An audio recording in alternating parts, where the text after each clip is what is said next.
37 pills. The words escaped Harrison Blackwell's lips as he stared at the orange prescription bottle, its contents spilling across the mahogany desk like scattered promises of peace.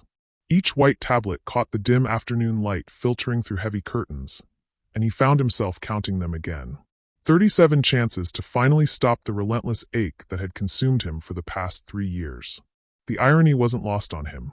A man worth $400 million, and he couldn't buy the one thing he desperately needed: a reason to wake up tomorrow.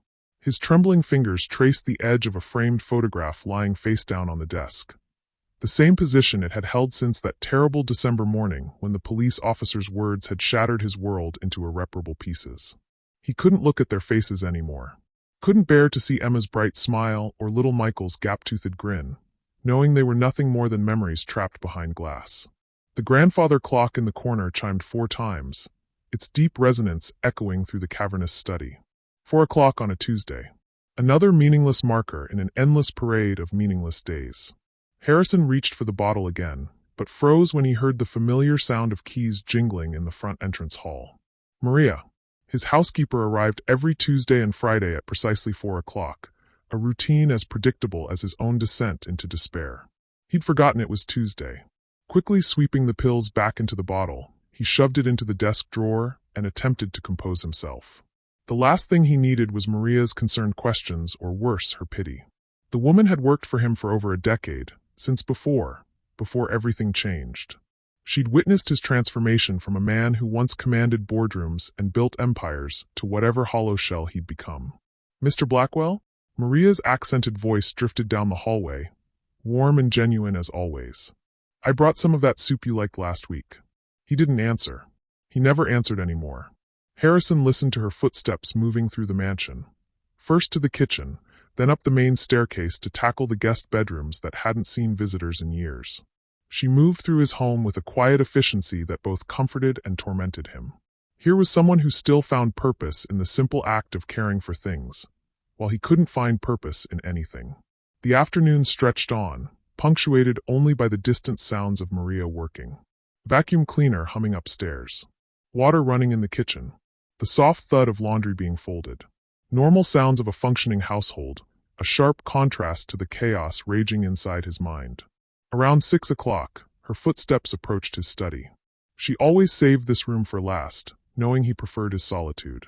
But today, instead of the usual polite knock followed by a quick dusting of the surfaces, she paused outside the door. "Mr. Blackwell?" Her voice was different somehow. Uncertain. I found something while cleaning the master bedroom closet. I think you should see it." Harrison's jaw tightened. The master bedroom. He'd sealed it off 3 years ago, couldn't bear to enter the space where he'd once shared his life with Emma. Maria had respected that boundary until now. "Just throw away whatever you found," he called out, his voice rougher than intended. Silence. Then the soft creak of the door opening. Maria stepped into the study, and Harrison's breath caught. In her weathered hands, she held a small wooden box he'd never seen before. It was simple, handmade, with hearts carved around the edges in a child's unsteady hand. The kind of craft project elementary schools sent home with proud parents. "This was hidden behind some shoeboxes," Maria said softly, approaching his desk. "There's a note taped to the bottom." Harrison stared at the box, his heart hammering against his ribs. How had he never seen this before? How had something made by his son, because those clumsy heart carvings could only be Michael's work, remained hidden all this time? "I don't want to see it," he whispered, but his eyes remained fixed on the box. Maria placed it gently on the desk between them. "The note says, 'For Daddy's bad days.'" It's in Michael's handwriting. The world tilted. Harrison's vision blurred as 3 years of carefully constructed walls began to crumble. Michael had made this for him. His 7-year-old son, in his infinite wisdom, had somehow known that his father would need something for his bad days. Had hidden it away like a secret weapon against sorrow. Harrison reached for the box with shaking hands, then stopped. Inside that simple container lay either his salvation or his complete destruction. The choice to open it would change everything. He could feel that truth settling into his bones. Maria watched him with eyes that held no judgment, only patience. This woman who had tended to his home while he'd tended to his grief. This woman who could have simply thrown the box away or pretended she'd never found it. Instead, she'd chosen to bring him this gift from beyond his darkest hour. The box isn't the only thing I found, Maria said quietly, reaching into her apron pocket. There's a journal too. Emma's journal. And Mr. Blackwell. Her voice broke slightly. I think you need to know what she wrote about you in those final weeks. Harrison's world stopped spinning entirely. Emma's journal. Words from his wife, written in those precious last days before the accident stole everything he'd ever loved. Words he'd never known existed. As Maria placed the leather-bound journal beside the wooden box, Harrison realized that this moment, this choice, would define whether he spent his remaining years drowning in the past or finding a way to honor the love that had shaped his entire world. The 37 pills in his desk drawer suddenly seemed very far away. Harrison's fingers hovered over the wooden box for what felt like an eternity. The simple hearts carved by his son's small hands seemed to pulse with a life of their own, each imperfect curve a testament to the love that had once filled this house. Would you like me to leave you alone? Maria asked gently, but something in her tone suggested she hoped he'd say no. Stay, Harrison whispered, surprising himself. Please. As he lifted the lid, the faint scent of Emma's perfume wafted up. Vanilla and jasmine, impossibly preserved after all these years. Inside, nestled in tissue paper, lay treasures that made his throat tighten. A drawing of their family as stick figures holding hands, a rock painted to look like a ladybug, a photo of Harrison asleep in his office chair with Michael curled up on his lap, and at the bottom, a small cassette tape labeled Daddy's Lullaby in Emma's elegant handwriting. He recorded himself singing to you, Maria said softly, having clearly examined the contents before bringing them to him. Your son, he was worried about how hard you worked. Even at 7, he saw how tired you were. Harrison lifted the cassette with trembling hands. Michael had been such a thoughtful child, always noticing things that adults missed. Like how his father would come home exhausted from building his empire, how he'd fall asleep at his desk more nights than he'd care to admit. His son had been preparing for Harrison's bad days, even before tragedy struck. There's something else, Maria continued, opening Emma's journal to a bookmarked page. She wrote this 3 weeks before the accident. Harrison's eyes moved across his wife's familiar handwriting. Harrison doesn't know that I see him watching us sometimes when he thinks we're not looking. The way he studies Michael's face like he's trying to memorize every freckle, every expression. He's so afraid of missing something while he's at work. He doesn't realize that love isn't about perfect attendance. It's about the quality of presence. When he's here, he's completely ours. Michael adores him. I need to tell him that he's already the father he's trying so hard to become. The words hit Harrison like a physical blow. All those years of guilt, of believing he'd failed them by working too much, by not being present enough. Emma had seen through his fears to the truth he'd never been able to accept about himself. She loved you very much, Maria said, but there was something guarded in her expression now. But Mr. Blackwell, there's something I need to tell you about why I really came to work here. Harrison looked up, his emotional rawness making him vulnerable to whatever was coming. What do you mean? Maria's hands twisted in her apron. I didn't just answer a job posting. I sought you out specifically. She took a shaky breath. My daughter Sophia was in the car that hit your family. The words hung in the air like a death sentence. Harrison's vision tunneled, and for a moment he couldn't breathe. The woman who had been caring for his home, who had just handed him these precious memories. She was connected to the drunk driver who had destroyed his world. She was 19, Maria continued quickly, tears streaming down her face. She'd been drinking at a party. She called me that night, said she was too scared to drive, but I was working late at my other job, and I told her to just come straight home. If I had picked her up, if I had just... Get out. Harrison's voice was deadly quiet. Please let me explain. Get out. He stood so violently that his chair toppled backward. 3 years. 3 years you've been in my house, touching their things, and you never thought to tell me that your daughter is the reason they're dead. Maria didn't move, because I couldn't bear to lose the only connection I had left to what happened. Sophia killed herself 2 weeks after the accident. She couldn't live with what she'd done. I came here because I needed to understand the people she'd hurt. I needed to try to make amends somehow. The revelation shattered something inside Harrison. The one person who had shown him any kindness in the past 3 years, the one human being he'd grown to trust even in his isolation, was intimately connected to his greatest loss. Worse, she'd been living with her own devastating grief while silently caring for his. You should have told me, he said, but the fury was already giving way to something more complex. The raw pain in Maria's eyes mirrored his own. They were both survivors of the same tragedy, both destroyed by that December night in different ways. "I tried to leave," Maria whispered. "After the first month, I couldn't stand the guilt anymore. But then I saw how much you were suffering, and I thought, maybe if I could help you somehow, maybe it would honor both our children's memories." Harrison sank back into his chair, the journal and box still before him. Sophia. The name that had haunted his nightmares for 3 years finally had a face, Maria's face, etched with the same grief that consumed him. This woman had lost her daughter to guilt and despair while he'd lost his family to a moment of poor judgment. They were both victims of the same cruel twist of fate. "She was studying to be a teacher," Maria continued, her voice barely audible. "She loved children. The night she made that terrible choice, she'd gotten rejected from the education program at the university.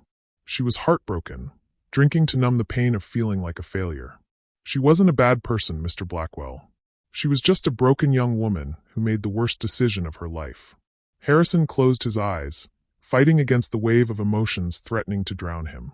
Part of him wanted to rage, to throw Maria out and never see her again.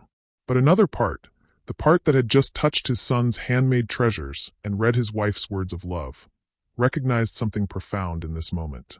2 parents, destroyed by one terrible night. 2 people who had been orbiting each other's grief for 3 years without knowing it. Maria's silent penance, caring for the home of the family her daughter had accidentally destroyed, while he'd been planning his own destruction just feet away from her daily acts of service. "Why?" he asked finally. "Why really? Don't tell me it was about making amends. Why put yourself through this torture?" Maria's composure finally cracked completely. "Because I couldn't save her, but maybe I could save you. Maybe if I could help you find a reason to live, it would mean Sophia's death wasn't completely meaningless. Maybe your healing could be her redemption." The words hung between them, raw and desperate and beautiful in their honesty. Harrison looked at this woman, this mother who had lost her child to the same tragedy that had taken his family, and saw himself reflected in her pain. They had been drowning in the same ocean of grief, reaching for the same impossible absolution. In the growing twilight of his study, surrounded by his son's love and his wife's wisdom, Harrison faced a choice that would define not just his own future, but the meaning of every day Maria had spent caring for him. The betrayal of her hidden identity warred with the recognition that her presence might have been the only thing keeping him tethered to life. The 37 pills in his drawer seemed to whisper his name, but Michael's wooden box hummed with a different song entirely, one of love that transcended even death, and possibly redemption that could heal 2 shattered souls. The silence stretched between them like a chasm, broken only by the distant rumble of thunder outside. Harrison stared at Maria, this woman whose daughter had unknowingly authored his destruction, whose own grief had driven her to seek absolution through service. The revelation should have sent him into a rage, should have shattered the fragile peace of this moment. Instead, he felt something he hadn't experienced in 3 years. He wasn't alone in his suffering. "I should go," Maria whispered, gathering her purse with trembling hands. "I should have never." She stopped mid-sentence, her face suddenly draining of color. Her hand flew to her chest, and she gasped, a sharp intake of breath that spoke of pain beyond words. "Maria?" Harrison was on his feet instantly, the emotional turmoil of moments before forgotten. "What's wrong?" She tried to speak but couldn't catch her breath. Her knees buckled, and Harrison caught her just before she collapsed, her full weight settling into his arms. This close, he could see the grayish pallor of her skin, the way her lips had taken on a blue tinge. Call 911, she managed to whisper. As Harrison lowered her gently to the leather sofa, his hands shaking as he reached for his phone, he realized this was the first time in 3 years he'd touched another human being. The first time he'd been needed by someone other than himself. The irony was devastating. The daughter of the woman whose child had destroyed his family was now depending on him for her life. 911, what's your emergency? I need an ambulance, Harrison said, surprised by the steadiness in his voice. A woman is having what looks like a heart attack. He rattled off his address, his mind operating with a clarity it hadn't possessed in years. While they waited for the paramedics, Harrison found himself stroking Maria's forehead, murmuring reassurances he wasn't sure either of them believed. You're going to be okay. Just breathe. Stay with me. Stay with me. The words echoed in his mind. When was the last time he'd asked someone to stay? The ambulance arrived within minutes, and Harrison watched helplessly as the paramedics worked over Maria. Her eyes found his as they prepared to load her onto the stretcher. "Mr. Blackwell," she gasped, "there's something in my purse. A letter. You need to see it before." Before what? Before she died? The thought hit him like a physical blow. He couldn't lose Maria too. Not now, not when he'd just discovered they shared the burden of that terrible December night. "I'll find it," he promised. "I'll be right behind you to the hospital." As the ambulance pulled away, sirens wailing into the storm-darkened evening, Harrison stood in his doorway. The first time he'd stepped outside his home in over a year. The rain soaked through his shirt within seconds, but he didn't move. Something fundamental had shifted. Maria needed him, and for the first time since the accident, someone else's survival mattered more than his own despair. He found the letter in Maria's purse, exactly where she'd said it would be. The envelope was addressed to him in her careful handwriting, dated just 2 days ago. Inside, her words made his blood run cold. Asterisk, "Dear Mr. Blackwell, by the time you read this, I will have told you the truth about Sophia and our connection to your family's accident.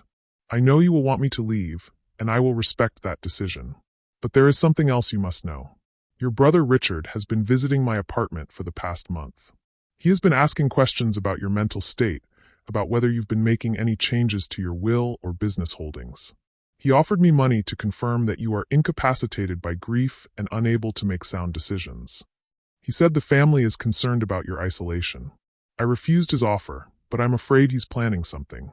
Yesterday, I overheard him on the phone with someone about conservatorship proceedings and medical evaluations. Mr. Blackwell, I think your brother is trying to have you declared mentally incompetent so he can take control of your estate. I couldn't bear to keep another secret from you. Whatever you decide about my presence in your life, please protect yourself from him. You are not the broken man he believes you to be. Today proved that to me more than ever. Maria asterisk. Harrison's hands shook as he read the letter twice, then a third time. Richard, his younger brother, who had always resented Harrison's success, who had been shut out of the family business years ago for his gambling addiction and questionable ethics. Harrison hadn't spoken to him since the funeral, when Richard had made inappropriate comments about Harrison, finally understanding what real loss felt like. Now Richard was circling like a vulture, preparing to swoop in and claim an empire that Harrison had built with his own hands. Using Harrison's grief as a weapon against him, trying to paint his isolation as incompetence rather than what it really was. A man processing the most devastating loss imaginable. The phone rang, startling him from his thoughts. The caller ID showed Richard's name. Harrison. Richard's voice carried that fake concern he'd perfected over the years. I just heard from the hospital. Your housekeeper had some kind of episode? I'm so sorry, brother. This must be incredibly difficult for you, especially in your current condition. The calculated sympathy made Harrison's skin crawl. What do you want, Richard? I want to help you, of course. I know how hard these past few years have been. Maybe it's time to consider letting the family support you more. You shouldn't have to handle all these responsibilities alone. What responsibilities? Harrison's voice was dangerously quiet. Well, the business decisions, the estate management, your health concerns. I've been talking to some doctors, and they think it might be beneficial for you to have some assistance with the more complex aspects of your affairs. There it was. The trap laid out so carefully. Richard thought he was dealing with a broken man who could be easily manipulated. He had no idea that Harrison's mind had never been clearer than it was right now, focused by the dual revelations of Maria's identity and his brother's betrayal. I'm fine, Richard. The business runs itself, and I'm perfectly capable of managing my own affairs. Of course you are, Richard said in that patronizing tone that made Harrison want to reach through the phone. But the isolation can't be healthy. When was the last time you left the house? When did you last attend a board meeting? The family is just concerned. The family, Harrison cut him off, consists of me. That's it. And if you think my grief makes me vulnerable, you've seriously miscalculated. He hung up before Richard could respond, but the damage was done. His brother had shown his hand, and Harrison realized he was facing a battle he'd never wanted to fight. Richard would use every tool at his disposal, Harrison's isolation, his refusal to engage with the business, even Maria's medical emergency, to paint a picture of a man unfit to control his own life. But Richard had made one crucial error in his calculations. He'd threatened someone Harrison was just beginning to care about again. Maria, lying in a hospital bed, had risked her job and her safety to warn him about his brother's scheme. She'd protected him even after revealing the devastating truth about her daughter. For the first time in 3 years, Harrison Blackwell felt something other than despair. He felt furious. And fury, unlike grief, was an emotion that demanded action. As he grabbed his keys and headed for the hospital, Harrison realized he was crossing a line he'd drawn around himself 3 years ago. He was stepping back into the world, not for his own sake, but for someone else's. The point of no return wasn't about choosing to live. It was about choosing to fight for someone who had fought for him when he didn't even know he needed protecting. The wooden box and Emma's journal sat on his desk, reminders of love that transcended death. But now they were joined by Maria's letter, proof that love could also transcend the terrible mistakes that define us. The war for his life and legacy was about to begin, and for the first time since December 3 years ago, Harrison Blackwell was ready for battle. The fluorescent lights of Metropolitan General Hospital felt like an assault after 3 years of dim, curtained rooms. Harrison hadn't been in a hospital since the night he'd identified Emma and Michael's bodies, and the antiseptic smell brought back memories that nearly sent him fleeing back to his car. But Maria was somewhere in this maze of corridors, and for the first time in years, someone else's need outweighed his own fear. "She's stable," the cardiologist, Dr. Patricia Chun, explained as she met Harrison in the cardiac wing waiting area. "But I'm afraid it wasn't a heart attack. Mrs. Rodriguez has advanced congestive heart failure, likely brought on by years of untreated hypertension and stress. Her condition is quite serious." "How serious?" Harrison asked, surprised by how much the answer mattered to him. "Without immediate intervention, she is perhaps 6 months. With proper treatment, medication, and significantly reduced stress levels, we might extend that to 2 years. But her insurance?" Dr. Chen hesitated. "Her coverage is quite limited. The treatments she needs aren't fully covered, and the medications alone will cost several $1,000s monthly." Harrison's jaw tightened. Maria had been slowly dying while caring for him, too proud or too focused on his pain to seek proper medical attention for herself. "Cost isn't an issue. Whatever she needs." Dr. Chen looked surprised. "Are you family?" "She's." Harrison paused, realizing he didn't know how to define their relationship. What was Maria to him? His employee? His confessor? The mother of his family's killer who had somehow become his lifeline? "She's important to me. Very important. I'll have the financial coordinator speak with you then. She can see visitors now, but please keep it brief. She's very weak." Maria's room was in the cardiac intensive care unit, a sterile space filled with the rhythmic beeping of monitors. She looked impossibly small in the hospital bed, her usually vibrant face pale against the white pillows. When she saw Harrison, her eyes filled with tears. "You came," she whispered. "Of course I came." Harrison pulled a chair close to her bedside, again struck by how natural it felt to reach for her hand. "How long have you known?" "About your heart." 6 months, maybe longer. The doctors at the free clinic said I needed tests I couldn't afford." She squeezed his hand weakly. "I kept meaning to tell you, but you had enough pain to carry." "Maria," Harrison's voice caught. "You've been taking care of me while you were dying." "We've been taking care of each other," she corrected gently. "You just didn't know it yet." Before Harrison could respond, his phone buzzed with a text from Richard. "So sorry to hear about your housekeeper's emergency. I've taken the liberty of scheduling a family meeting with our lawyers tomorrow at 2 p.m. to discuss your support needs during this difficult time. The Fairmont Hotel, Conference Room B." Harrison showed Maria the message, watching her face darken with concern. "He's moving faster than I expected," she said. "You can't go to that meeting alone." "I'm not going at all." "Harrison, no." Despite her weakness, Maria's voice carried steel. "If you don't show up, he'll use it as proof that you're incapable of handling your own affairs. You need legal representation." She was right, but Harrison hadn't spoken to his lawyers in 3 years. He'd fired most of his staff, withdrawn from his boards, and essentially disappeared from the business world that had once defined him. Richard would use every bit of that isolation against him.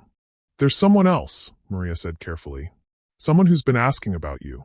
A young woman from your company's legal department. Elena Vasquez. She came to my apartment last week, said she was concerned about some irregular requests coming through regarding your accounts." Harrison frowned. Elena Vasquez. He remembered her vaguely, a bright associate who'd impressed him in the few meetings they'd had before his withdrawal from the business. What kind of irregular requests? Requests for your medical records, inquiries about your mental state, attempts to access your personal financial information. She said they all traced back to Richard, but she couldn't officially investigate without your authorization. A chill ran down Harrison's spine. Richard had been planning this for months, maybe longer. While Harrison had been drowning in grief, his brother had been systematically building a case for incompetency, gathering ammunition from anyone who would talk. Mr. Blackwell? A nurse appeared in the doorway. There's someone here asking to see you. Says he's your brother. Harrison's blood ran cold. Tell him I'm not available. I'm afraid he's quite insistent. He has some men with him. Said something about a medical evaluation. Maria gripped Harrison's hand tighter. They can't force you to submit to an evaluation without a court order. Actually, they can. The voice came from the doorway as Richard stepped into the room, flanked by two men in expensive suits. If there's reasonable concern for someone's well-being, emergency provisions allow for immediate assessment. Harrison stood slowly, placing himself between Richard and Maria's bed. Get out! Harrison, please. You're making this harder than it needs to be. Richard's voice carried that same false sympathy, but his eyes were cold with calculation. Dr. Morrison here is one of the city's most respected psychiatrists. We just need him to have a brief conversation with you, assess your current mental state. It's all very routine. There's nothing routine about ambushing someone in a hospital, Harrison said, but he could see the trap closing around him. If he refused the evaluation, Richard would use it as evidence of paranoia and instability. If he agreed, anything he said could be twisted to support a competency hearing. Dr. Morrison, a thin man with wire-rimmed glasses, stepped forward with clinical detachment. Mr. Blackwell, I understand you've been experiencing some challenges since your family's passing. Your brother is concerned about your isolation, your withdrawal from business responsibilities, and now this emotional attachment to your domestic staff. The way he said emotional attachment made Harrison's skin crawl. They were going to use his concern for Maria against him, painted as evidence of impaired judgment rather than basic human decency. My mental state is fine, Harrison said carefully. I'm grieving, not incompetent. Of course, Dr. Morrison said in that patronizing tone all psychiatrists seem to perfect. But grief can sometimes cloud our judgment, make us vulnerable to unscrupulous influences. His gaze flicked meaningfully toward Maria. Harrison realized with horrifying clarity what they were doing. They weren't just questioning his competency. They were setting up Maria as a manipulative figure who had taken advantage of his grief. They would paint her as a con artist who had infiltrated his home, earned his trust, and was now exploiting his emotional vulnerability. I'd like to schedule a formal evaluation, Dr. Morrison continued, pulling out a business card. Perhaps in a more controlled environment where we can discuss your recent decisions without external influences. The only external influence here is you, Harrison said, his voice deadly quiet. And my brother, who seems more interested in my bank account than my well-being. Richard's mask slipped for just a moment, revealing the greed underneath. Harrison, you haven't left your house in a year. You've abandoned your responsibilities to the company, to the family legacy. You're clearly not capable of. I'm capable of seeing through your pathetic scheme, Harrison cut him off. And I'm capable of making my own decisions about my life and my money. He turned to Dr. Morrison. Any future evaluations will be conducted by doctors of my choosing, with lawyers of my choosing present. Now get out of this woman's room before I call security. But as they left, Harrison saw the satisfied look in Richard's eyes. This had gone exactly as his brother had planned. Harrison's refusal to cooperate would be spun as paranoid behavior. His defense of Maria would be painted as evidence of impaired judgment. And his obvious emotional distress would be cited as proof that he needed family support to make sound decisions. He's good at this, Maria whispered once they were alone. He's been planning every move. Harrison sank back into the chair, the weight of the situation settling over him. I played right into his hands, didn't I? No, Maria said firmly. You showed them that you're not the broken man they thought they were dealing with. But Harrison, you need to be smarter about this. You need allies, legal representation, evidence of your competency. She was right, but Harrison felt overwhelmed by the prospect of re-entering a world he'd abandoned. How do you prove you're mentally sound when you've spent 3 years in complete isolation? How do you fight a legal battle when you haven't practiced law or business in years? His phone buzzed again. Elena Vasquez. Mr. Blackwell, I need to speak with you urgently. I have information about your brother's activities that you need to see. Can you meet me tonight? Harrison stared at the message, realizing that his quiet war with Richard was about to become very public. But for the first time, he wouldn't be fighting alone. Maria had risked her health to warn him. Elena was risking her career to gather evidence. And somewhere in his study, Michael's wooden box and Emma's journal waited as reminders that love was worth fighting for. The question was whether Harrison Blackwell, reclusive, grief-stricken, and out of practice, could outmaneuver the brother who had been planning his downfall for months. The stakes couldn't be higher. Not just his fortune, but his freedom, his dignity, and his chance to honor the memory of the family that had meant everything to him. As Maria drifted off to sleep, her hand still in his, Harrison made a decision that would change everything. He wasn't just going to fight Richard's scheme. He was going to destroy it so completely that his brother would never threaten anyone he cared about again. But first, he needed to become the man he'd once been, sharp, strategic, and absolutely ruthless when protecting what mattered most.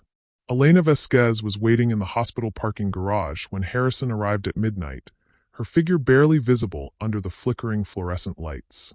She was younger than he remembered, perhaps 30, with sharp eyes and an expensive briefcase that seemed at odds with the late hour and clandestine location. "Mr. Blackwell, thank you for coming." Her voice carried a nervous energy that immediately put Harrison on edge.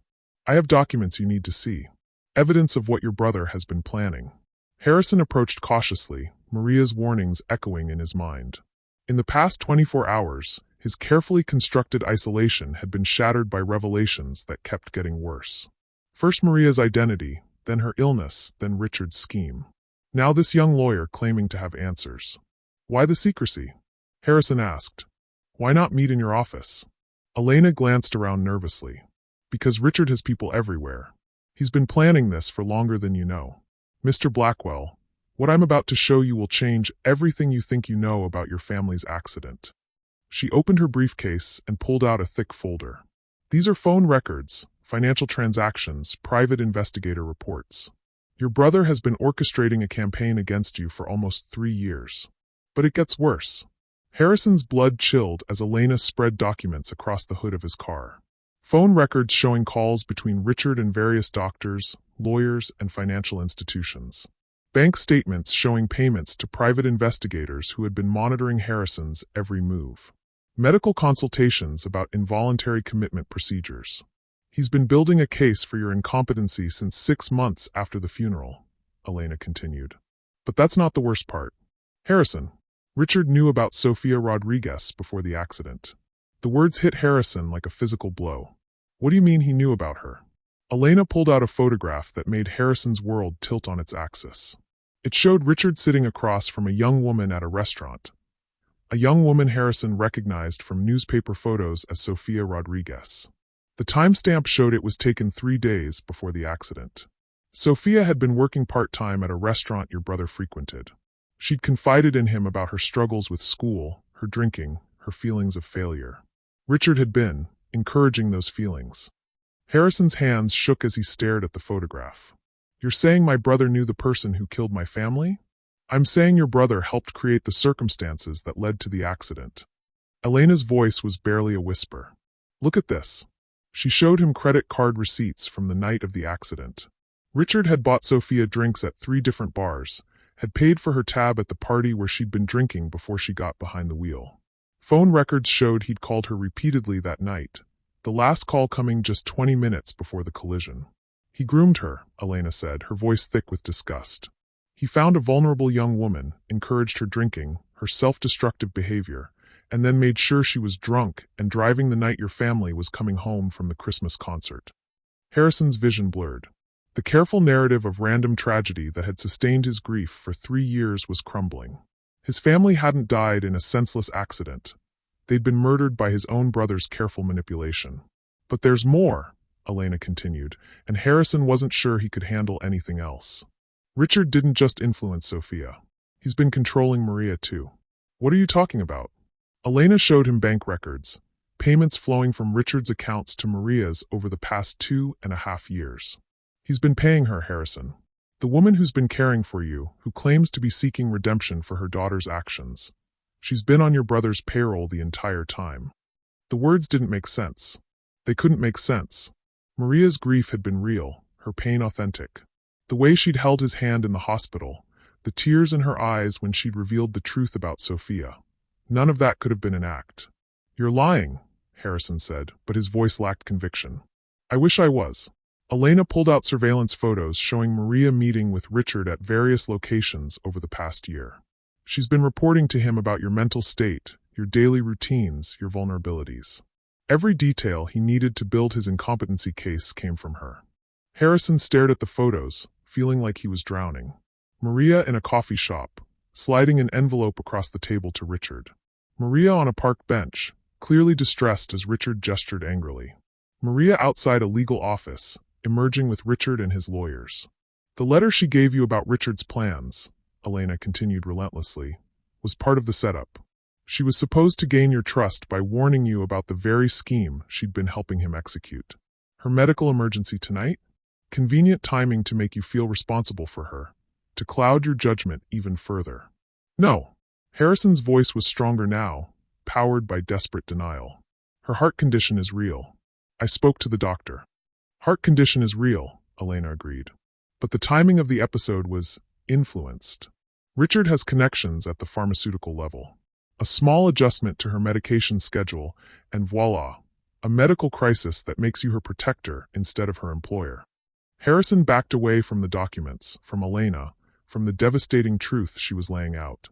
Everything he'd felt in the past day, the connection, the purpose, the first stirrings of something beyond grief, had been orchestrated by his brother. Maria's confession about Sophia hadn't been brave honesty. It had been a calculated manipulation designed to make him feel they shared a tragic bond. "Why?" The word came out as a broken whisper. "Why would she do this?" "Money, initially. Richard offered her enough to cover her daughter's debts and her own medical bills. But I think somewhere along the way, she started to genuinely care about you. The surveillance shows her becoming increasingly reluctant to report. Richard had to threaten her multiple times to keep her cooperation. It was a small mercy, but it felt like another knife wound. Maria's care for him might have become real, but it had started as a lie. Every moment of comfort she'd provided, every act of service, every gentle word, all of it tainted by the knowledge that she'd been paid to perform compassion. "There's one more thing," Elena said, and Harrison wanted to beg her to stop. "The reason I know all this isn't because I'm investigating Richard. It's because I work for him." The final betrayal hit Harrison like a tsunami. Elena, the ally who was supposed to help him fight Richard's scheme, was part of it. This midnight meeting wasn't a rescue. It was the final move in a game Harrison had never realized he was playing. "You're wondering why I'm telling you all this if I work for Richard," Elena continued, her professional mask slipping to reveal something that might have been genuine regret. "Because I thought I was helping build a case to protect a mentally unstable man from making dangerous decisions. I didn't know about Sophia, about the accident, about what Richard really did. I found out tonight, and I can't be part of this anymore." Harrison stared at her, unable to process whether this final revelation was another layer of deception or an actual moment of honesty. "What do you want from me?" "I want to help you destroy him," Elena said fiercely. "But you need to know that as of tonight, you have nothing. No allies, no evidence that won't be dismissed as desperate accusations from a mentally unstable man. Richard has spent 3 years building an unassailable case. Maria's testimony would be worthless. She's a paid informant with her own legal vulnerabilities. My testimony would be dismissed as a disgruntled employee trying to save her own career." The parking garage felt like a tomb around them. Harrison stood surrounded by the wreckage of every relationship he'd begun to rebuild, every hope he'd started to nurture.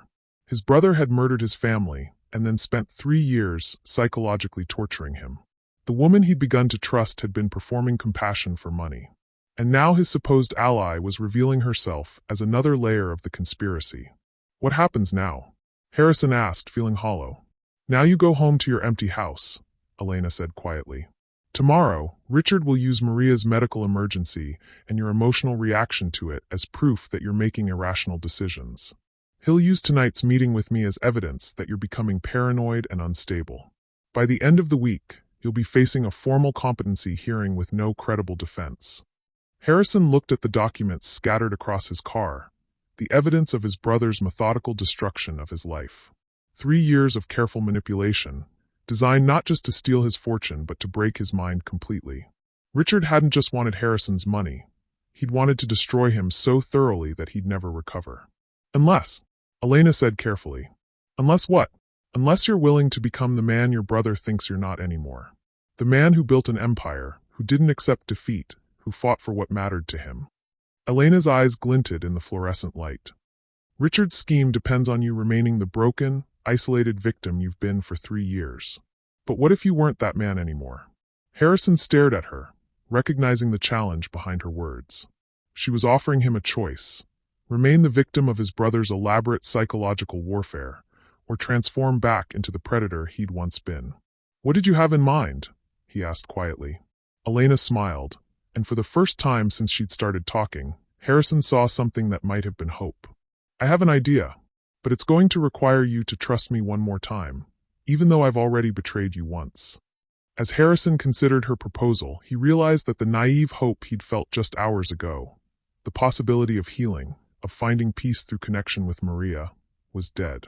In its place was something harder and more dangerous: the desire for justice against the brother who had destroyed everything he'd ever loved. The question was whether Harrison Blackwell had enough fight left in him to wage one final war. Because this time, he wouldn't just be fighting for his freedom or his fortune. He'd be fighting for the right to honor his family's memory without his brother's poison tainting even their deaths. The man who had once commanded boardrooms and built empires was about to decide whether that man still existed, or whether 3 years of grief had truly broken him beyond repair. Elena's plan was elegant in its simplicity and devastating in its requirements. To defeat Richard's carefully constructed case, Harrison would need to become exactly the kind of man his brother claimed he was: manipulative, ruthless, and willing to sacrifice anyone to protect his interests. We use Maria, Elena explained as they sat in Harrison's study 3 hours later, surrounded by the evidence of Richard's conspiracy. She's the key witness to your supposed incompetency, but she's also vulnerable. Immigration issues, medical debt, complicity in Richard's scheme. We pressure her into changing her testimony. Harrison stared at Michael's wooden box, still sitting on his desk like an accusation. You want me to threaten a dying woman? I want you to survive, Elena said coldly. Maria made her choice when she took Richard's money. She helped destroy you for 3 years. Now she pays the price. The logic was sound, but it required Harrison to become the very monster Richard had accused him of being. To survive his brother's psychological warfare, he would need to wage it himself against the woman who had cared for him, whose dying daughter had accidentally become the instrument of his family's murder. There's another problem, Elena continued, checking her phone. Richard's accelerating his timeline. The competency hearing is scheduled for tomorrow morning. Emergency session, based on your erratic behavior over the past 48 hours. 48 hours. That's all the time Harrison had lost his isolation, discovered his brother's betrayal, and learned the truth about his family's death. Now that knowledge was being weaponized against him. How is that possible? Richard has friends in high places. Judges who owe him favors, doctors willing to sign emergency declarations. Your refusal to cooperate with Dr. Morrison's evaluation gave him the opening he needed. Elena's phone buzzed again. And there's more bad news. Maria's been discharged from the hospital. Harrison's blood chilled. She just had a heart episode. How can they discharge her? Because she requested it. Against medical advice.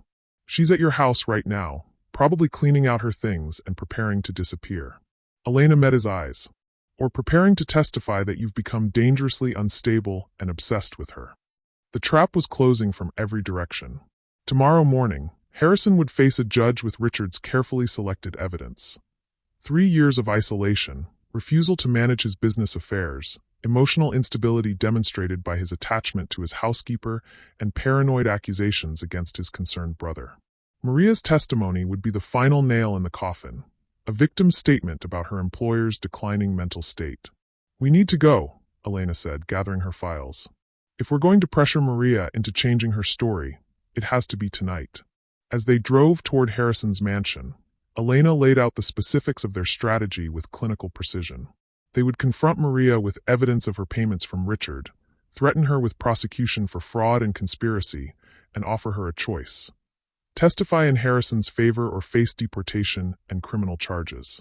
She's dying anyway, Elena said when Harrison hesitated. Heart failure, 6 months to live at most. We're not threatening to destroy her life. were threatening to make her final months very unpleasant. The words made Harrison sick, but he couldn't deny their effectiveness. Maria was vulnerable in every possible way: legal, financial, medical. She would have no choice but to cooperate if they applied enough pressure. But as they pulled into his driveway, Harrison saw something that made his blood run cold. Richard's car was already there, parked beside Maria's old sedan. Through the study window, he could see figures moving: his brother and Maria in what appeared to be an intense conversation. "Shit," Elena muttered. "He's getting to her first." They entered through the front door, Harrison's keys jingling in the lock he hadn't used in years. The sound echoed through the mansion like a death knell. As they approached the study, Harrison could hear Richard's voice, smooth and persuasive. "Understand your reluctance, Maria, but you need to think about your future. What little future you have left." Harrison's becoming dangerous. Tonight's behavior with Elena proves that. He's paranoid, unstable, potentially violent. "He's not violent," Maria's voice was weak but firm. "He's just hurt." "Hurt people can be the most dangerous of all," Richard replied. "And you've seen how he's fixated on you. What happens when that fixation turns dark? When he decides you're to blame for everything that's gone wrong?" Harrison stepped into the doorway, Elena behind him. Richard looked up with a smile that didn't reach his eyes. "Harrison." "Perfect timing. Maria and I were just discussing tomorrow's hearing." Maria sat in the chair across from Harrison's desk, looking frilier than she had in the hospital. Her face was pale, her breathing labored, but her eyes held a sadness that cut through Harrison like a blade. "Hello, Mr. Blackwell," she said quietly. "Maria." Harrison's voice came out rougher than intended. "You should be in the hospital." "I needed to come home," she said. "To say goodbye properly." Richard chuckled. "Goodbye? How dramatic." "Maria, you're not dying tomorrow. You have months, perhaps years if you take care of yourself." "Months," Maria repeated, and Harrison heard the weight of that timeline in her voice. "Not years. Not even a year. Months. Which is why," Richard continued, "you need to be practical about your situation. Testifying truthfully about Harrison's mental state tomorrow will ensure your medical bills are covered for whatever time you have left. Lying to protect him will only make your final months more difficult." Elena stepped forward, her briefcase in hand. "Maria, there are some things you need to see." "She's seen everything she needs to see," Richard said quickly. But Elena was already opening her case, pulling out the surveillance photos and financial records. "Have you seen proof that Richard paid Sophia to drink the night she killed Harrison's family?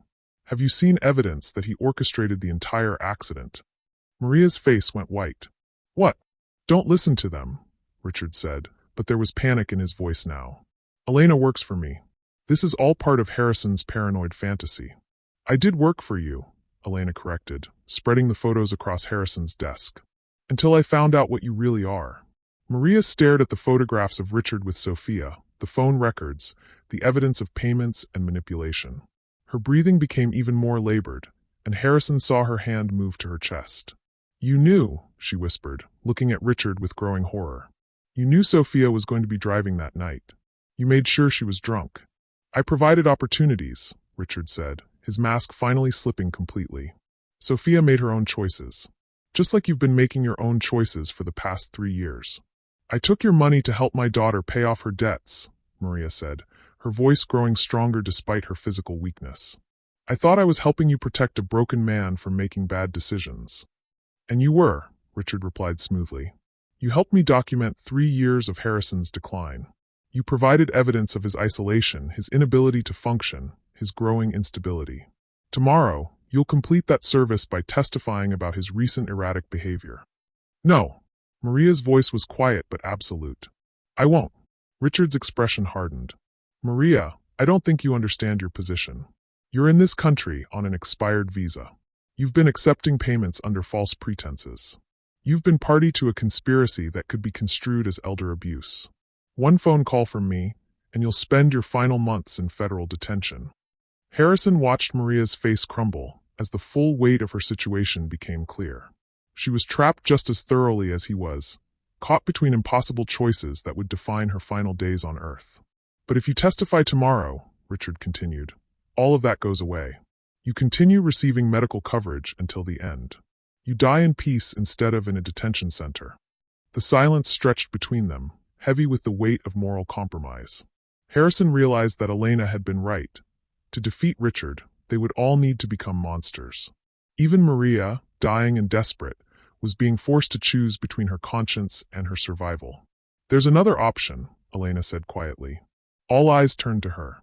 "Maria testifies that Harrison is competent and being manipulated by Richard. In exchange, Harrison ensures her medical care and helps her achieve legal status for her remaining time." "And if Richard follows through on his threats?" Maria asked. "Then we all go down together," Elena said. "But at least we go down fighting." Harrison looked at Maria, this woman who had been both his salvation and his destruction, who had cared for him while betraying him, who was now being asked to sacrifice her final months of peace for a man she barely knew. "I can't ask you to do that," Harrison said quietly. "You're not asking," Maria replied, meeting his eyes. "I'm choosing." She turned to Richard, and when she spoke, her voice carried a strength that belied her failing body. "I won't testify against Harrison tomorrow. I won't be part of your scheme anymore." Richard's composure finally shattered completely. "You stupid woman. You're throwing away your last chance at dignity for a man who means nothing to you." "He means more to me than you ever did," Maria said. "At least when he was broken honestly. You're just corrupt." Richard stood abruptly, his face twisted with rage. "Fine. Elena, you're fired. Maria, expect a visit from Immigration Services within the hour. And Harrison," he smiled with genuine malice, "tomorrow morning, you'll face that judge with no allies, no credible witnesses, and no defense. I'll have everything you've ever worked for, and there's nothing you can do to stop me." He stormed out, leaving the three of them alone in the study that had become a battlefield. Harrison looked at Maria and Elena, realizing that in choosing to fight Richard, they had all sacrificed any chance of peace. Maria was going to die in legal limbo, fighting deportation proceedings while her heart failed. Elena had destroyed her career and would likely face criminal charges for breaking attorney-client privilege. And Harrison would face tomorrow's hearing with nothing but the truth, a currency that had little value in Richard's carefully constructed legal proceeding. "Was it worth it?" Harrison asked quietly. Maria reached for Michael's wooden box, running her fingers over the carved hearts.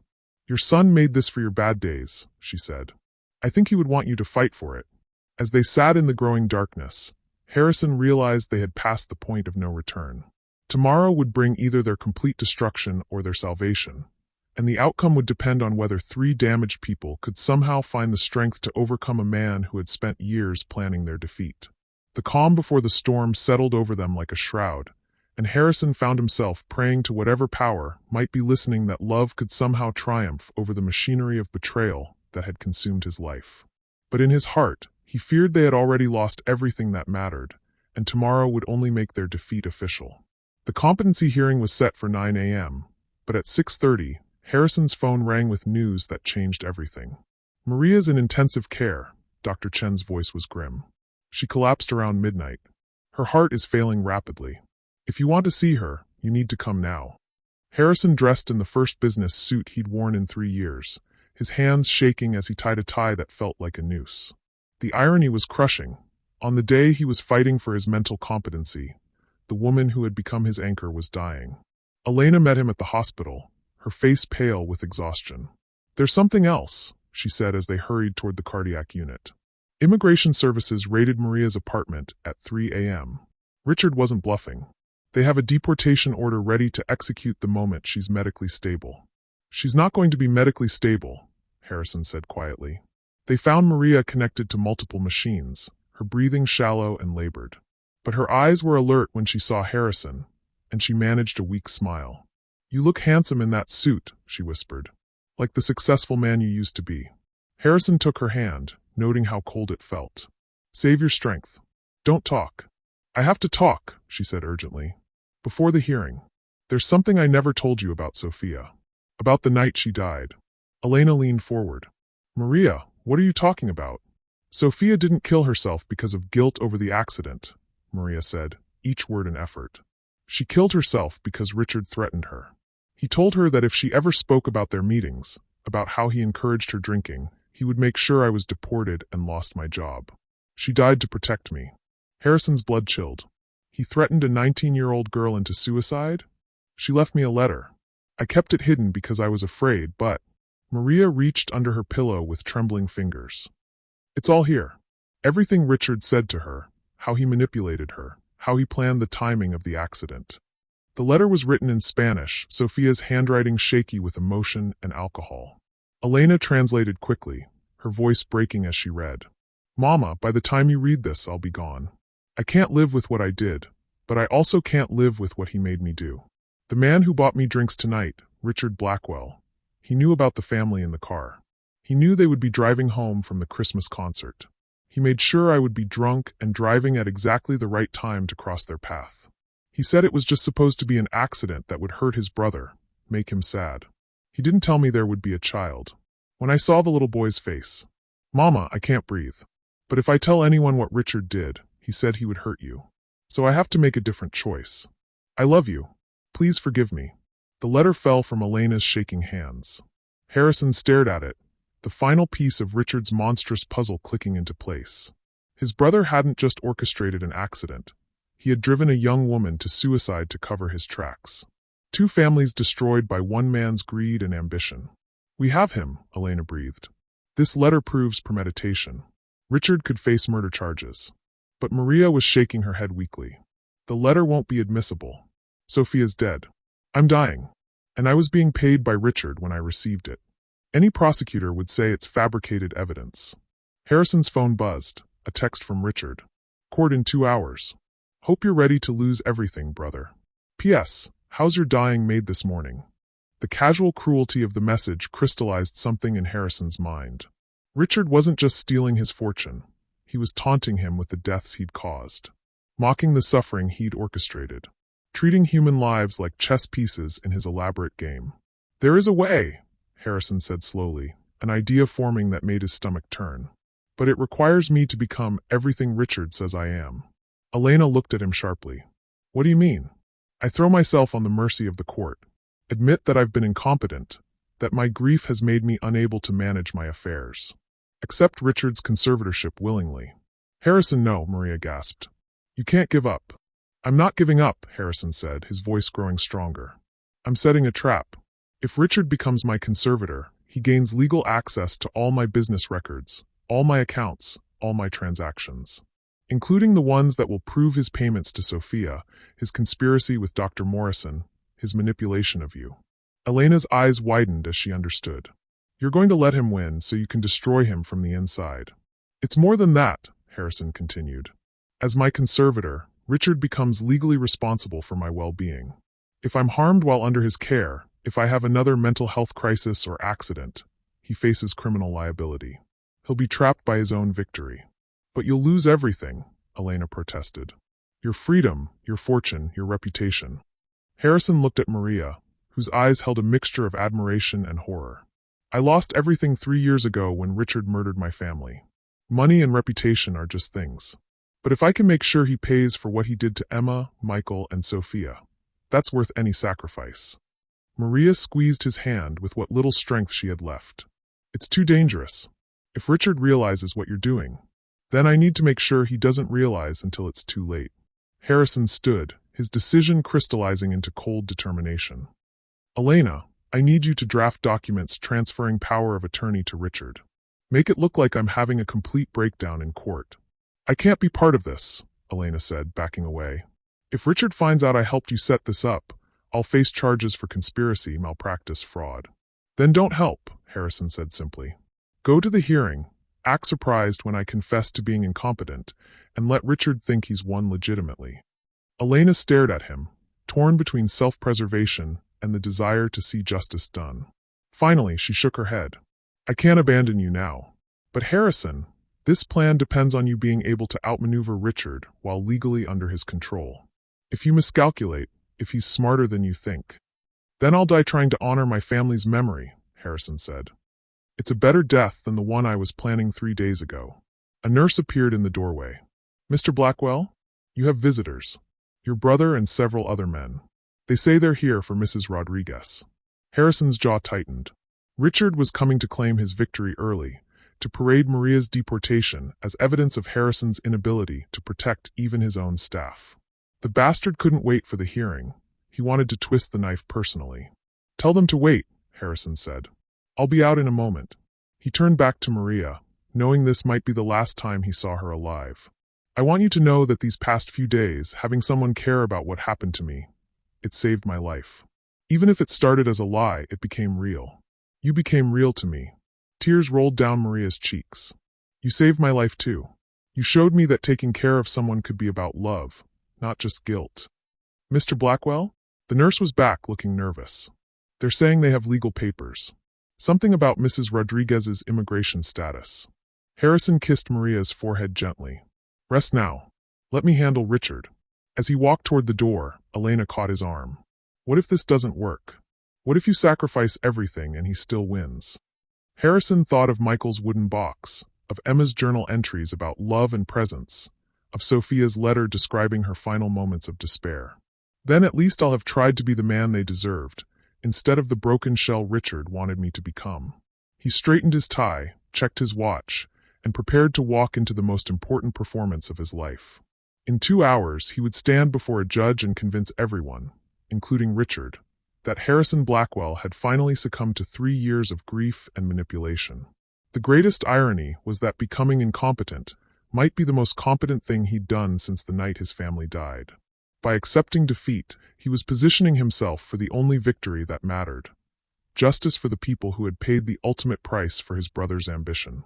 As Harrison stepped into the hallway to face Richard's smug triumph, he realized he was no longer the isolated, suicidal man who had counted pills 3 days ago. He was a weapon, carefully disguised as a victim, about to be placed directly into the hands of his greatest enemy. The impossible choice was made. Now came the most dangerous gamble of his life. The courtroom was smaller than Harrison had expected, but Richard had chosen well. Judge Patricia Brennan was known for quick decisions and limited patience for emotional appeals. She looked up as Harrison entered, flanked by Elena and followed by Richard's legal team. Mr. Blackwell, Judge Brennan said crisply, I understand you're requesting an emergency competency evaluation. Actually, Your Honor, Harrison said, his voice carefully modulated to sound defeated. I'm here to request that my brother be granted conservatorship over my affairs. I don't think I'm capable of managing my responsibilities anymore. The words tasted like poison, but Harrison watched Richard's face light up with triumphant surprise. His brother had expected a fight, had prepared for Harrison's denials and protests. This voluntary surrender was better than Richard could have hoped for. Dr. Morrison stepped forward. Your Honor, while Mr. Blackwell's recognition of his limitations is encouraging, I feel we should still conduct a formal evaluation to ensure. That won't be necessary, Harrison interrupted, letting his voice crack slightly. I've been hiding from reality for 3 years. My housekeeper nearly died because I couldn't handle the stress of caring for another person. I attacked my brother's medical team when they tried to help. I've been making irrational financial decisions based on paranoid delusions about conspiracies. He met Richard's eyes across the courtroom. I need help. I need someone to take care of things while I try to heal. Judge Brennan looked skeptical. Mr. Blackwell, this is a significant decision. Once conservatorship is granted, you'll have very limited control over your financial and legal affairs. I understand, Your Honor. I trust my brother completely. Richard's attorney quickly presented the conservatorship papers, clearly prepared for this possibility. As Harrison signed away his legal autonomy, he caught Elena's eye. She looked terrified, but she gave him an almost imperceptible nod. She would play her part. Very well, Judge Brennan said. Mr. Richard Blackwell, you are hereby granted temporary conservatorship over your brother's affairs, pending a full psychiatric evaluation in 30 days. You are legally responsible for his well-being and the proper management of his assets. Richard's smile was radiant as he approached Harrison. Don't worry, brother. I'll take care of everything. The hearing ended with Harrison looking appropriately broken and Richard basking in his victory. But as they left the courthouse, Harrison began the most dangerous performance of his life. Over the next 72 hours, Harrison played the role of grateful, compliant ward while systematically documenting every decision Richard made. As conservator, Richard now had legal access to all of Harrison's business records. But Harrison had legal access to all of Richard's decisions as conservator. Elena, officially dismissed from the case, but secretly working as Harrison's ally, helped him understand what they were seeing. Richard's first acts as conservator revealed the true scope of his planning. He immediately began transferring assets to shell companies he controlled, justifying each move as protecting Harrison's wealth from his poor judgment. But more damning were the phone calls Harrison recorded from his study, where Richard thought he was safely alone. Calls to Dr. Morrison about adjusting Harrison's medication to keep him compliant. Calls to immigration services about expediting Maria's deportation. Calls to business associates about acquiring Harrison's companies at below-market prices. "He's not just stealing from you," Elena explained as they reviewed the evidence in secret. "He's dismantling your entire empire to sell it off piece by piece. And he's doing it all under legal cover of protecting your interests." But Harrison needed more than financial crimes to destroy Richard. He needed proof of murder. And that meant taking an enormous risk. On the 4th day of Richard's conservatorship, Harrison staged his masterstroke. He called his brother in obvious distress, his voice shaking with carefully manufactured panic. "Richard, I need help. I've been having these memories, these dreams about the night Emma and Michael died. I think I might have been wrong about what happened." Richard's voice sharpened with interest. "What do you mean wrong?" "The accident. Maybe it wasn't random. Maybe someone wanted to hurt me and used that girl to do it." Harrison let his voice become confused, uncertain. "But that's crazy, isn't it? Who would do something like that?" The silence on the other end stretched for long seconds. Then Richard's voice, careful and soothing. "Harrison, these kinds of thoughts are exactly why you need help. Paranoid ideation, conspiracy theories, they're symptoms of your condition." "You're right," Harrison said quickly. "You're always right. I found some papers in Maria's things. Phone records and bank statements. But I probably misunderstood them." "What papers?" Richard's voice had gone deadly quiet. "I threw them away. You said I shouldn't be looking at financial documents anymore." Harrison paused, letting the silence build. "But Richard, if someone did plan the accident, if someone manipulated that poor girl into drinking and driving, wouldn't that be murder?" The line went dead. Harrison smiled grimly as he hung up. He'd just told Richard that Maria had kept evidence of their conspiracy, and that Harrison was starting to piece together the truth. Richard would have to act now while he still could. What Richard didn't know was that the entire conversation had been recorded, and that Elena had been listening from the extension. More importantly, Richard didn't know that Maria was still alive, still lucid, and now had federal agents listening to every word she spoke about Richard's conspiracy. Because Harrison's greatest deception wasn't pretending to be incompetent. It was pretending that Maria was alone and defenseless. In reality, Elena had contacted the FBI the day after the competency hearing, presenting them with Sophia's letter and the evidence of Richard's financial crimes. Maria's deportation had been suspended pending her cooperation with a federal investigation into conspiracy, murder, and fraud. 2 hours after Harrison's phone call, Richard arrived at the mansion with Dr. Morrison and 2 men Harrison didn't recognize. They found Harrison in his study, staring at Michael's wooden box with glassy, medicated eyes. "Harrison," Richard said gently, "Dr. Morrison thinks you need a more structured environment while you're having these confused episodes. Somewhere you can get proper care." Harrison looked up with manufactured confusion. "Structured environment?" "A private facility," Dr. Morrison explained. "Just until your medication is properly adjusted and you're feeling more stable." Harrison understood. They were going to have him committed, probably permanently. Richard's final move to ensure his brother could never threaten his newly acquired empire or investigate the truth about the accident. "I don't want to go," Harrison said, his voice childlike with fear. "I want to stay here with my things." "I know," Richard said, his false sympathy perfectly practiced. "But it's what's best for you. You trust me, don't you?"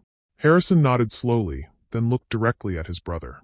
"Richard, can I ask you something?" "Of course. Do you ever think about Emma and Michael?" Richard's expression flickered for just a moment. "Sometimes. Do you think they'd be proud of the man I've become?" "I think," Richard said carefully, "they'd want you to get the help you need." Harrison smiled sadly. "You're probably right. They always were smarter than me." He stood slowly, picking up Michael's wooden box. "Can I bring this with me?" "I don't think that's advisable," Dr. Morrison interjected. "Items from your past might interfere with your healing process." "Please," Harrison said, clutching the box to his chest. "It's all I have left of him." Richard nodded magnanimously. "Of course. Whatever makes you comfortable." As they prepared to leave, Harrison made one final play. "Richard, there's something I need to tell you. About that night, about the accident. I lied earlier. I do remember more than I said." Everyone in the room went still. Richard's face was a mask of concern, but Harrison could see the fear in his eyes. "What do you remember?" Richard asked quietly. Harrison opened Michael's wooden box and pulled out the cassette tape, his son's voice, recorded years ago for his father's bad days. But what Richard didn't know was that Harrison had replaced the original tape with something else entirely. "I remembered that I recorded a conversation," Harrison said, his voice growing stronger. "The night before Emma and Michael died. A conversation with someone who called to warn me that they'd been approached by someone wanting to hurt my family. I thought it was a prank call, but I recorded it anyway." He held up the cassette tape. "Would you like to hear it?" Richard's mask finally slipped completely. In that moment, he realized that his carefully constructed victory had been turned into the perfect trap.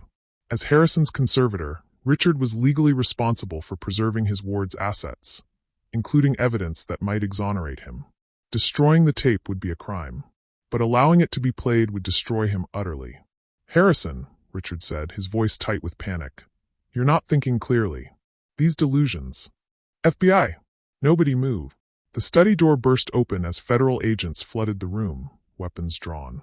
Elena appeared behind them, no longer playing the role of dismissed attorney, but revealing herself as the federal prosecutor who had been building a case against Richard for months. "Richard Blackwell," Agent Sarah Martinez announced, "you're under arrest for conspiracy, murder, fraud, and violation of conservatorship duties." As Richard was handcuffed, his face a mask of shocked betrayal, Harrison finally allowed himself to drop the act. His voice, when he spoke, carried the authority and clarity of the man he'd once been. "The tape is Sofia Rodriguez's voicemail to me the night before she died," Harrison said, his words cutting through Richard's protests. "She called to confess everything you'd done, everything you'd planned. She wanted to warn me, but I was too grief-stricken to listen to my messages until this week." Harrison pressed play on the tape recorder. Sophia's voice, shaking with fear and alcohol, filled the room. "Mr. Blackwell, this is Sofia Rodriguez. I don't know if you'll ever hear this, but I have to try to warn you. Your brother Richard, he's been paying me to drink, encouraging me to drive drunk.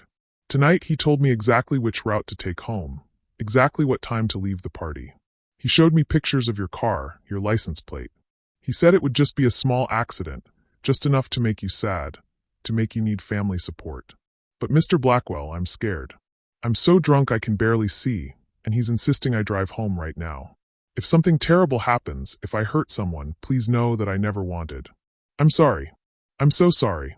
The silence that followed was deafening. Richard's face had gone completely white, his earlier confidence shattered by the voice of the dead girl whose suicide he'd caused. "You see," Elena said, her prosecutor's voice cutting through the stunned quiet, "the wonderful thing about conservatorship law is that it requires complete transparency. Every decision, every action, every communication has to be documented and justified. When Harrison voluntarily submitted to your control, he wasn't giving up his power. He was giving you enough rope to hang yourself." Agent Martinez stepped forward. "Dr. Morrison, you're also under arrest for conspiracy and medical fraud. Mr. Blackwell's medication was actually a mild sedative that wouldn't impair his cognitive function, but would make him appear confused to casual observers." As the arrests proceeded, Harrison looked out his study window to see media trucks already arriving. Elena had timed the revelation perfectly. Richard's downfall would be as public as his victory had been private. "There's one more thing," Harrison said to Richard as they led him away. "Maria isn't being deported. She's been granted permanent residency in exchange for her testimony about your conspiracy. She'll spend her final months here, with proper medical care, knowing that justice was served for her daughter." Richard's composure finally cracked completely. "You think you've won? You've lost 3 years of your life to grief. You'll never get them back." Harrison picked up Emma's journal from his desk, opening to a page he'd read 100 times since that night in the hospital. Emma wrote something the week before she died. She said, "Harrison doesn't realize that the measure of a life isn't time, it's love. 3 years loving our family was worth more than 30 years of anything else." She was right then, and she's right now. As Richard was led away in handcuffs, Harrison felt something he hadn't experienced since that terrible December night. Peace. Not the peace of surrender he'd been seeking with those 37 pills, but the peace of justice served and love honored. The impossible choice he'd made, to sacrifice his pride, his freedom, and his reputation to destroy the man who had murdered his family, had required him to become someone new. Not the broken recluse who had hidden from the world, and not the ruthless businessman who had built an empire. Someone who understood that real strength came from protecting others, that real victory meant honoring the memory of those who had been lost. As the federal agents finished their work and the media circus gathered outside, Harrison realized that the story Elena would tell the world, the story of a man who had sacrificed everything to bring his family's killer to justice, would become something much larger than his personal victory. It would become a testament to the power of love to transcend even death, and the possibility of redemption for anyone willing to fight for what truly mattered. The last 3 years hadn't been stolen from him. They had been preparation for this moment, when he could finally become the man Emma and Michael had always believed him to be. 6 months later, Harrison stood in the cardiac wing of Metropolitan General Hospital, but this time he wasn't visiting as a desperate man clinging to his last human connection. He was there as the founder of the Sofia Rodriguez Foundation for Addiction Recovery and Family Support, checking on the new wing that would bear Maria's name. The conservatorship had been dissolved within hours of Richard's arrest, with Judge Brennan personally apologizing for the court's role in what she called an elaborate conspiracy of unprecedented scope. Richard was serving 25 years to life for conspiracy to commit murder, with additional charges pending in 3 other states where his schemes had harmed other families. Dr. Morrison had lost his license and faced his own criminal charges for medical fraud. But for Harrison, the legal victories felt secondary to the deeper transformation that had taken place. The man who had once counted 37 pills as his only escape had become someone who counted the lives he could help save instead. "Mr. Blackwell?" A nurse approached with a warm smile. "The children from the grief counseling program are here for their visit with Maria." Harrison nodded, his throat tightening as it always did when he thought about what would happen in the next few hours. Maria had defied every medical prediction, living not the 6 months Dr. Chin had projected, but 8 full months of purpose and peace. She'd spent them working with families affected by drunk driving, sharing Sophia's story and her own journey through grief and redemption. But yesterday, she'd slipped into unconsciousness. Today would likely be their last goodbye. Harrison entered Maria's room to find it filled with an unlikely gathering. Elena was there, now working as a federal prosecutor specializing in elder abuse cases, her career rehabilitated and her purpose clarified by their shared battle. Dr. Chin sat beside the bed, monitoring Maria's vital signs with the gentle attention she'd shown from the beginning. And surrounding Maria's bed were 12 children from the hospital's grief counseling program. Children who had lost parents, siblings, families, and had found in Maria a grandmother figure who understood their pain. 8-year-old Timothy, whose mother had died in a car accident, held Maria's hand and whispered, "Mrs. Maria, can you hear us? We brought you something." One by one, the children placed handmade gifts on Maria's bedside table. Drawings of families reunited in heaven. Letters thanking her for showing them that sadness could coexist with hope.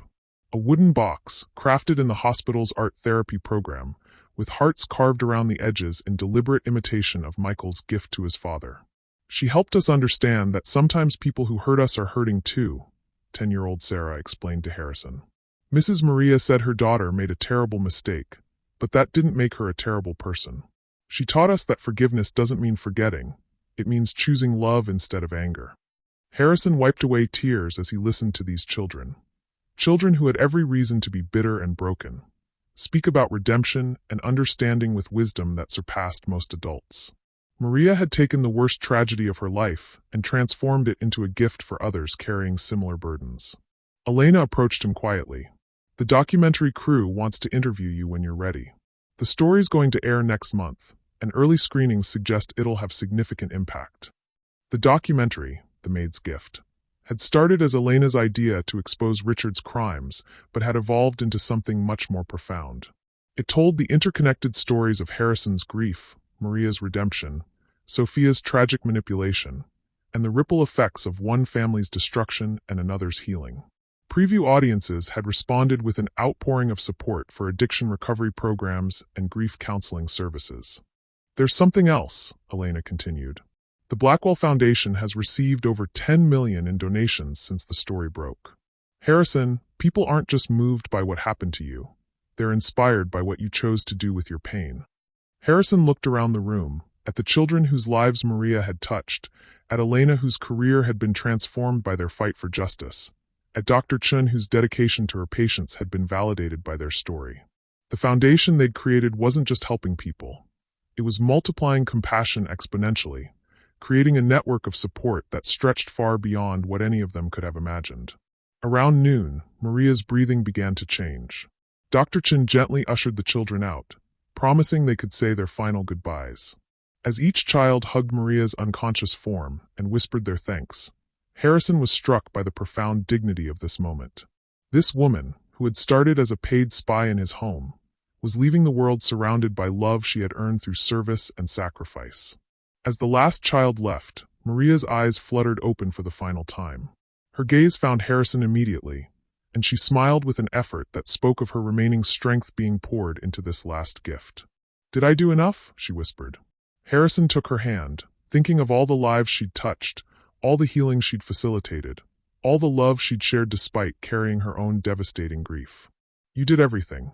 Sophia would be so proud of the mother she had. And Emma and Michael would be proud of the man you became," Maria replied, her voice growing fainter. "You turned your grief into grace. That's what they would have wanted." Elena stepped forward. "Maria, because of you, dozens of families have received support through their worst moments. Because of your courage, Richard can never hurt anyone else. Because of your love, Harrison found his way back to life." Maria's eyes moved to the wooden box the children had made her, its carved hearts catching the afternoon light. Tell them that broken things can be beautiful. That love doesn't end when life does. That every day we choose kindness is a victory over darkness." She squeezed Harrison's hand one final time. "Take care of each other. Take care of the children. And Harrison, be happy. That's how we honor the people we've lost, by choosing joy when we can find it." Maria Rodriguez passed away at 3:47 p.m. on a Tuesday, surrounded by people whose lives she had irrevocably changed for the better. Her last act was to smile at Harrison, offering him the same gift she'd given him from the beginning, the assurance that he was not alone. The funeral was attended by hundreds of people Maria had touched through her work with the foundation. Representatives from addiction recovery programs, families affected by drunk driving, hospital staff who had watched her transform grief into service, and children who had learned from her that healing was possible even after devastating loss. Harrison gave the eulogy, standing before a congregation that included federal officials, business leaders, and grieving families who had found hope through Maria's example. But his words weren't about Maria's final months of public service. They were about the woman who had quietly cared for a broken man, who had shown him that connection was possible even in the depths of despair. "Maria taught me that the opposite of grief isn't happiness, it's love in action," Harrison said, his voice carrying clearly through the packed church. "She showed me that our deepest wounds can become sources of healing for others, that our greatest failures can become foundations for redemption, and that the love we give while we're here echoes long after we're gone." 3 months after Maria's death, Harrison received an invitation that brought everything full circle. The children from the grief counseling program had organized a celebration in Maria's honor, and they wanted Harrison to help them dedicate a memorial garden on the hospital grounds.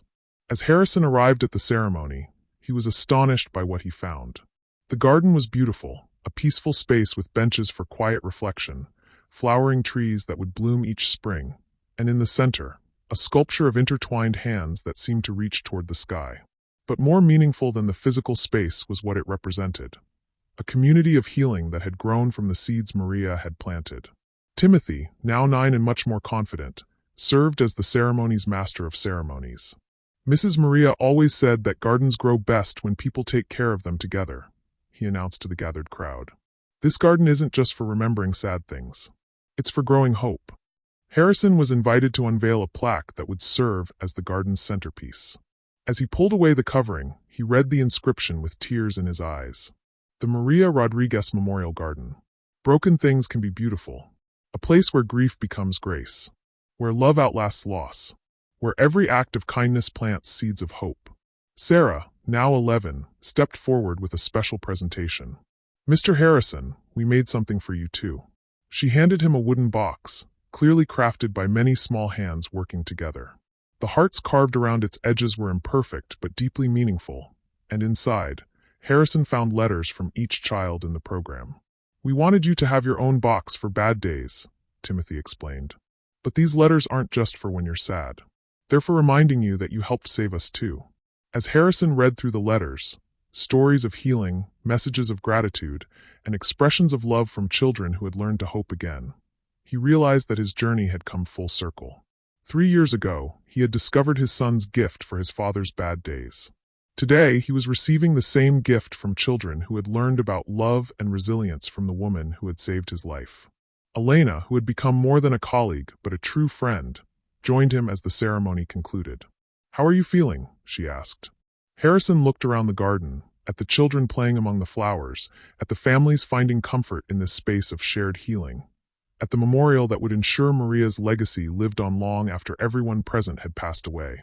"I'm feeling grateful," he said, surprising himself with the truth of it. 3 years ago, I thought my story ended when my family died. I didn't understand that it was actually just beginning a new chapter." "And what chapter is that?"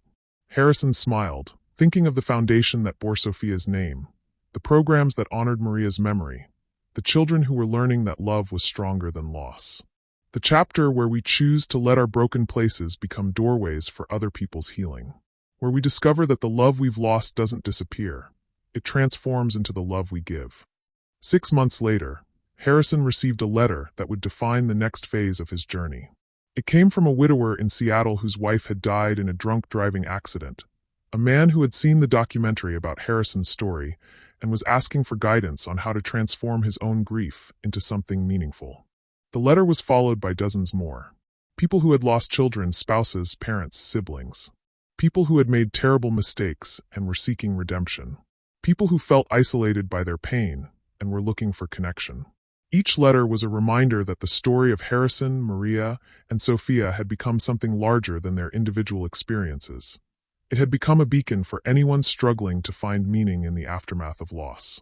Harrison's response was to create the Second Chapter program, a national network of support groups led by people who had transformed their own grief into service for others. The program's motto, taken from Maria's final words, became a rallying cry for anyone seeking to honor their losses through purposeful living. Choose joy when you can find it. On the second anniversary of Maria's death, Harrison stood once again in his study, but the room had been completely transformed. Gone were the heavy curtains and oppressive atmosphere of grief. Sunlight streamed through open windows, illuminating walls now covered with photos from the Foundation's programs, letters from families they'd helped, and artwork from children who had learned to hope again. Michael's wooden box still sat on the desk, but it was no longer a solitary reminder of loss. It was surrounded by gifts from the hundreds of lives that had been touched by the story it had helped tell. The box from the grief counseling children sat beside it, along with handmade treasures from families around the world who had found healing through the Foundation's work.